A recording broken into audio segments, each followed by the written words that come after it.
Today, I'm going to reveal my best strategies for taking a work hiatus so you can develop a foolproof plan that avoids many of the pitfalls people fall into when they take an extended break from work.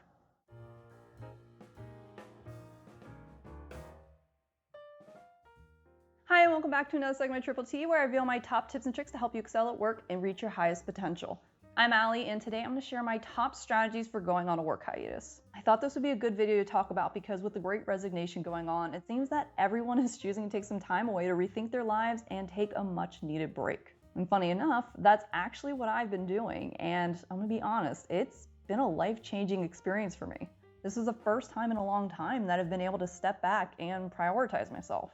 And because of this, my mind's the clearest it's ever been, my health has improved, and my productivity has increased almost exponentially since returning to work. And it's because of all these benefits I've received from this time off that I'm a huge advocate for people taking a work hiatus. And I hope by sharing some of the things I did that you can also reap these benefits. Now, before I share these strategies, I'd love to know what you're doing with your sabbatical or work hiatus. So be sure to let me know in the comments below. Otherwise, sit back, relax, and grab a drink, and we'll get started. Tip 1. Identify your what and why. When you go on a work hiatus, you're making a several-month commitment, so if you want to make the most of it, then you need to understand why you're going on a work hiatus to begin with. So ask yourself, what do you want to get out of this break? Is it develop a skill or explore a creative project? Maybe it's just to get some rest. For me, I was burnt out and had a difficult time engaging with my work, so I knew that my time off needed to focus on resetting and getting my creative spark back for my research and this YouTube channel. So take this tip seriously and really think about your what and why for going on this work hiatus. This is not only going to give you a clear idea of what you want, but it'll also help you maximize your time off. Tip 2, decide date and length. For some reason, this is something people put off last minute, and I think it's because they want to make sure they plan the perfect time to leave and make sure they have enough funds in their accounts by the time they decide to do it. But there are a couple problems with this mentality. One, there's never going to be a perfect time to leave. You're always going to have something popping up that'll make you question if now's a good time to go. 2, psychologically speaking, people are more likely to achieve their goals when they have a date set first. This is because dates can help us prioritize our actions and can serve as hard reminders of when something needs to be done. Lastly, knowing the date and length is going to give you a clear idea what you need to do to properly prepare for this break. I recommend setting the date at least 1 to 2 years in advance because some things like traveling and housing accommodations do require reservations at least 9 months out. Some things you'll also want to think about are the length it'll take to achieve everything during your work hiatus, the weather, if you're traveling tourist season, and more importantly, you'll also want to take into account things that could affect you getting your next job. Since your employer can be a future recommendation, you'll want to make sure you don't piss them off by ditching them at the busiest time of the year. You'll also want to think about the hiring cycle for your position or industry. There are some jobs that hire at certain times of the year, and the last thing you want is to miss this cycle because you're on a cruise in the Pacific and now have to wait another year before you can apply again. So if I haven't emphasized it enough, decide the date and length of your work hiatus first. This is going to help you stay committed to doing a work hiatus and land a job once you're ready to work again. Tip 3, plan and budget. Now's the fun part. Start planning everything you want to do. The only thing you want to be conscious of is how these things align with what you want to get out of this work hiatus, and if you can physically afford to do these things. The reality is that it can take anywhere between 6 to 18 months to find a new job, and the last thing you want to happen while on your break is that you don't have enough money to sustain yourself. So in addition to thinking about all the fun activities and adventures you're going on, you need to think about your budget. You need to calculate your average monthly expenses and make sure you can afford, at the very least, a year's worth of expenses. And then on top of all of that, you need to calculate all the expenses required to do your work hiatus.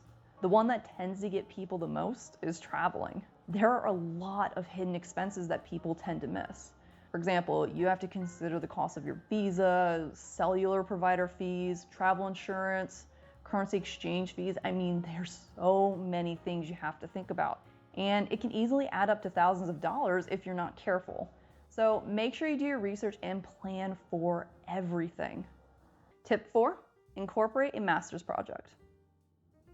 Okay, So this one's extremely important. Regardless of the type of break you go on, you need to plan a master's project that you can complete during your time off. It's unfortunate, but it doesn't look good to future employers if you have a gap year in your resume. So to get around this, you need to incorporate a project that can develop your expertise and be applied back to your job. You just need to make sure you know how to sell it by being able to tie it back to your work. If you can demonstrate how this project develops any knowledge, skills, or abilities relevant to your job or the growth of the company, then you'll be golden. For me, for example, I had 2 projects I was focusing on. The first was getting my research published, and the other was starting this YouTube channel. The research is pretty self-explanatory, so I didn't really have to explain that one. The YouTube project, however, is a much more difficult sell. Just so you're aware, I still worked while I was on my break, but with a reduced workload, so I really didn't have to justify my work hiatus to anyone. But if I did, these are the things I would have told my employer. 1, I would have told them that I started this channel because it gave me an opportunity to develop my lecturing skills for an online format. Because let's be real, because of COVID, there's a greater push to put everything online. 2, I would have told them that creating this channel gave me a chance to learn how to produce and edit my own videos, which would make it easier for me to create my own videos that my students can use for class later. So to put everything together, if you want to maximize your work hiatus, then incorporate a master's project.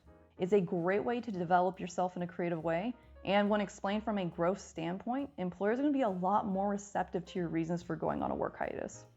Tip 5, tell people closest to you. This might come as a surprise, but more often than not, people have these extravagant plans to go on a work hiatus and then never follow through on doing it. So to avoid this, you need to tell your plans to the people closest to you. Tell your closest family and friends about all the amazing things you're going to be doing. This is because sharing goals with others can help you stay accountable and motivate you to follow through with your plans. But I do want to warn you that you shouldn't be telling the whole world about your plans. Not everyone is going to be excited that you get to go on this glorious break, and they don't. So keep this information close and personal. Only tell people who you trust and know are going to be rooting for you to succeed. Tip 6, don't burn bridges. If you're going on a work hiatus, then you're going to have to return to work at some point, regardless if it's with your current or future employer. And if you want things to go smoothly, where no one's bitter about you leaving, then you need to be considerate of others and do everything in your power to not burn bridges. That means you need to be proactive and let your boss know months in advance if you're thinking about taking a work hiatus. This will give them ample time to prepare for someone else to fill your spot and make for a smoother transition. This will also give you the opportunity to discuss the possibility of returning to your job. It's easy to assume that they won't take you back, but you never know. Talk to them first. They may be willing to work with you, and if returning is still not an option, then at the very least, your supervisor will appreciate that you gave them a heads up and can be a solid recommendation for when you do apply for a new job. Tip 7, stay involved. Going off the last tip, you'll also want to pose the option of staying involved indirectly. Staying involved, especially if you're going on a long hiatus, is a great way to stay up to date on any changes within the industry and can show that you're a team player who's willing to help out while on break. It's also something you put on your resume and communicate to future employers when they ask you that dreaded question of why you left the company. So how do you stay involved? Well, it's really going to depend on the position and what's feasible for the company. You can do something like join a project or even serve as a consultant. For me, I was able to switch from teaching on campus to online. It's something I could do at home, it brought in a little bit of income, and it didn't impede my ability to achieve the goals I set for myself during this work hiatus. The only thing I want you to be mindful of is how much work you take on. There's no point going on a work hiatus if you're doing your job as if you were still fully employed. Know your limits. You should be able to reap the majority, if not all, the benefits of your work hiatus while helping out on the side. That's all I have for you today. If you made it this far, then don't forget to give this video a huge thumbs up and subscribe to my channel. I've got some great things planned that you don't want to miss, and each new subscriber means more food I get to try like this one. Otherwise, thank you so much for watching. Until we drink again, take it easy. Bye. So I kid you not, here I am trying to film, right? And I'm salivating the entire time because I don't know what it is about these cookies, but I can smell it. I mean, I'm even salivating right now because the smell is really strong. A good way, it's a good smell, but it is a really strong cookie. It melted in my mouth, literally. So If you ever find something like this, make sure to give it a try. It's amazing. And it pairs really well with black tea. Today I have English black tea. Usually I have coffee in here, but today it's actually tea for once, and that goes really well.